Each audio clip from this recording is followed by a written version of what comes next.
Tonight, WSU discovers a historic artifact. And the Veterinary College receives an anonymous donation.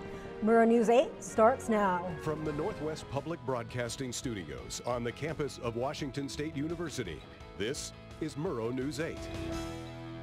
Santos. And I'm Noah Schmick. Welcome to Murrow News 8. WSU archaeologists have discovered the oldest tattooing device in Western North America. The tool was made about 2,000 years ago by the ancestral Pueblo people. It was made in what now is known as Southeast Utah. This pushes back the earliest evidence of tattooing in Western North America by over 1,000 years. Andrew Gilbreth Brown, an anthropologist, found the pen-sized instrument while taking inventory of archaeological items that had been sitting in storage for over 40 years. WSU will host a plant science symposium on research and advances in agriculture industry. The event will focus on underused crops that have potential for food production. Speakers will include graduate students from WSU and other universities across the nation. The event is free and takes place at the Elson S. Floyd Cultural Center.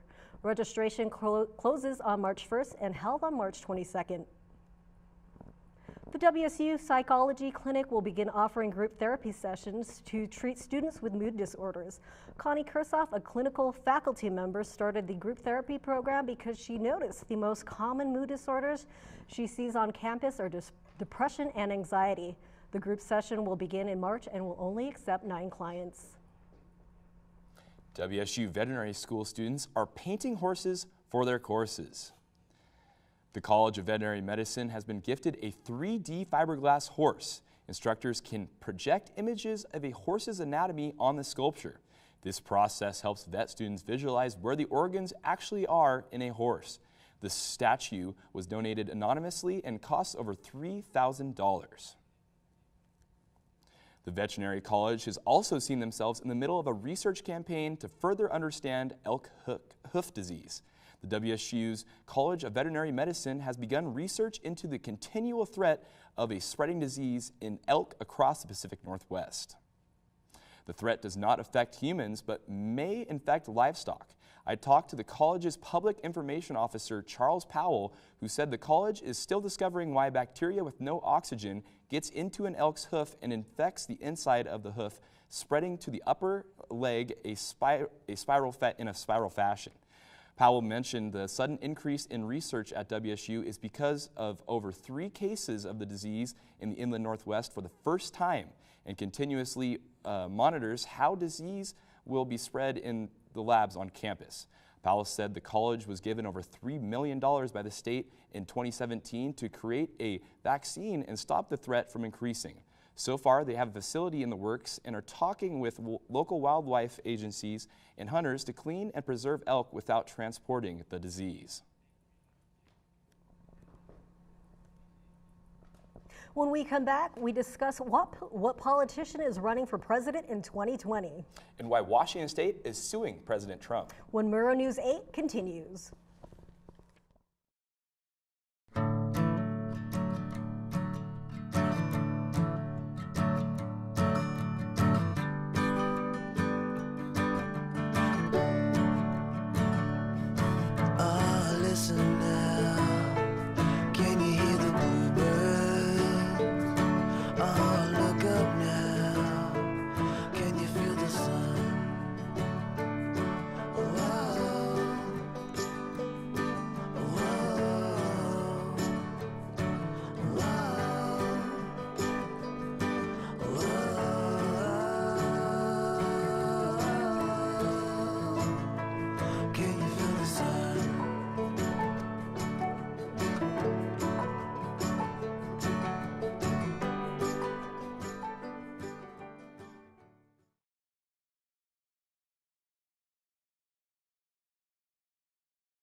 Welcome back to Murrow News 8. Governor Jay Inslee is preparing to launch his run for president by the end of this week. He's the first Washington politician in more than 4 decades and the first to fight climate change. Inslee is still open to seeking a 3rd term as governor if his run for president fails.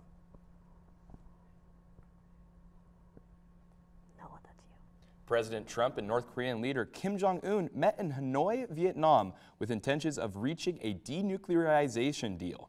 The talks, however, ended abruptly last night with no deal being met. President Trump told reporters afterwards that North Korea had asked that the U.S. sanctions be lifted entirely, but the president said they could not take that step at this time. Trump also insisted that the walkout was a friendly and mutual one, but as of now, there is no next meeting in the foreseeable future. Washington State intends to file a lawsuit to stop the Trump administration's new policy. The policy would make it more difficult for women seeking abortions to get information on resources. Attorney General Bob Ferguson said, "I think it's important for the people of the state to know that the state of Washington, the attorney for the people of the state of Washington, is there in the courtroom expressing our state's opposition to these unlawful policies." Ferguson says it's his job to represent and protect the people of Washington State, and if he feels the administration is making decisions that will harm Washingtonians, he will step in. Washington State lawmakers are considering a bill that would require new drivers to learn how to zipper merge. The Washington Department of Transportation released a statement saying the zipper merge does keep traffic moving, but if it only works if everyone buys into it. The bill is currently moving through the House and would make zipper merging a part of driver's education if passed. When we come back, Noah gives us a look into the weather forecast for tonight, in which WSU volleyball players are trying out for the U.S. national team. when Murrow News 8 returns.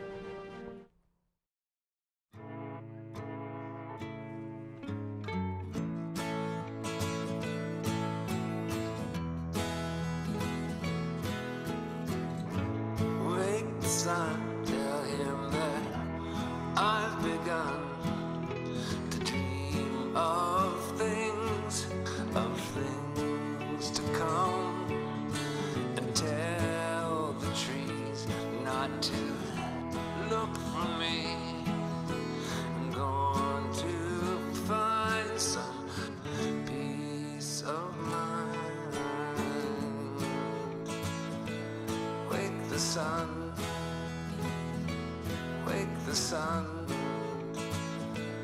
wake the sun, wake the sun.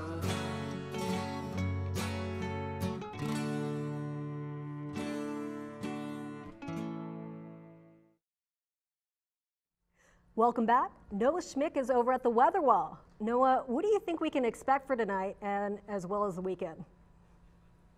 Well, Malou, it's going to be cold, cold, and more cold. The thing is, I think it's pretty funny because everybody keeps asking me, hey, can you change the weather and make sure it make sure it doesn't snow? Good thing is, we're not going to see any snow this weekend. Looking at today's forecast, it was partly sunny, partly cloudy. The high for today was about 30 degrees, the low 15, staying right below the freezing point. But, you know, into the night, we'll see a clear night and it'll just be really cold. As we look into tomorrow's forecast, again, right around 30 degrees, right below the freezing point, 13 degrees as the low for tomorrow. But as we look towards the state map, on the west side of the state, Olympia and Seattle, on that side of the Cascades, it's just above the freezing point, 40 degrees. But as we go over to the Cascades, over the Cascades into central Washington, 30 degrees. It's still pretty cold. Same with the inland Northwest and eastern Washington region, about 30 degrees, right at that freezing point. As we look into our 5-day forecast, Friday it's supposed to be a pretty cold one.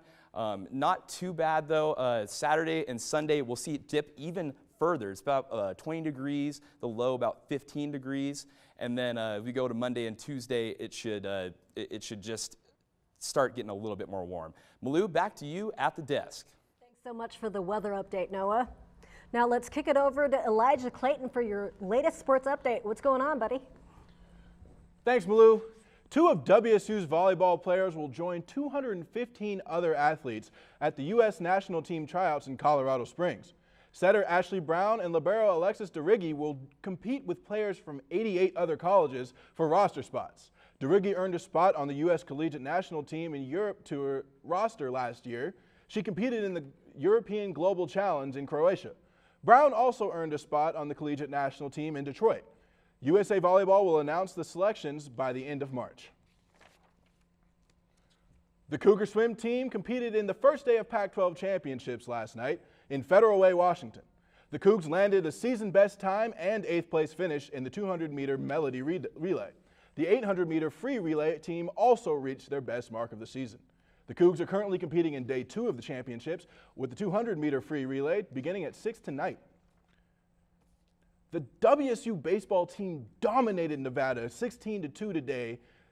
The scoring just kept rolling for the Cougs with 4 runs in the 3rd, 6th, and 7th innings.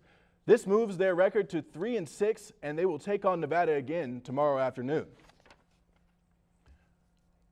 The Pullman High School boys basketball team is moving on to the semifinals of the 2A state tournament after beating Clarkston 64-52 in overtime this morning. The 5th seed Greyhounds will take on number 1 seed Linden tomorrow afternoon for a chance to compete for the championship. WSU senior Bridger Buckley is competing for the 3rd time tonight on NBC's The Titan Games. Buckley was one of 64 people selected to compete on the show. He won his qualifying run and the first week of head-to-head competition.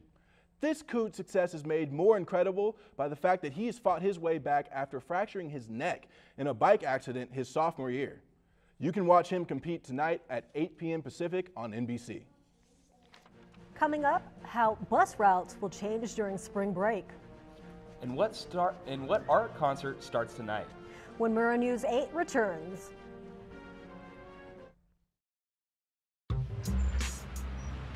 I'm one unlucky guy. The chance of being involved in a robbery is 1 in 757. The chances of being struck by lightning 1 in 750,000. Please fasten your seatbelts for unexpected turbulence. The chances of being a victim in an airline crash 1 in 29 million. Hey, could I get some peanuts? The chances of being involved in a car crash are far greater than lightning strikes and plane crashes. And if you are texting while driving, your risk of crash increases 23 times. Now, I may be an unlucky guy, but I don't have to be part of that statistic, and neither do you.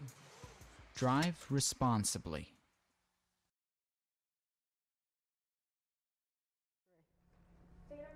WSU approved $5,500 to cover artists who will be performing at SpringFest. The Student Entertainment Board conducted a survey and said it was able to get most of the artists requested by students. SpringFest will be held at Beasley Coliseum to decrease the cost this year.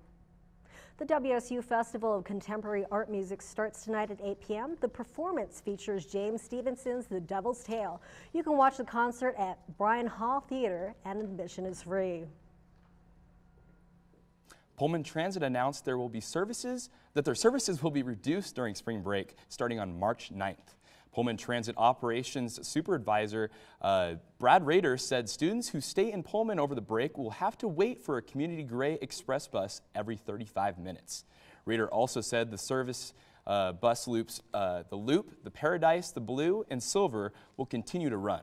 He added that Pullman Transit is looking to increase funding to be able to run buses on longer hours instead of reducing services for WSU breaks. Have you ever taken the bus? I've taken it once just to make sure that I didn't have to be in the snow, pretty much, is why. I've never taken the bus. I've lived here for about 12 months and I haven't taken the bus, so I'm a little nervous about it. If those route changes, I might end up in a different county. And Who knows? Also, I've stayed here over spring break before and it actually becomes a ghost town. So that bus is going to be really important about getting around. Yeah. Thanks so much for watching tonight. Be sure to watch our newscast live at nwpb.org/MN8 and on Cable 8 at 7 and 10. Don't forget, you can also follow Murrow News 8 on Facebook and Twitter. Have a good night, Pullman.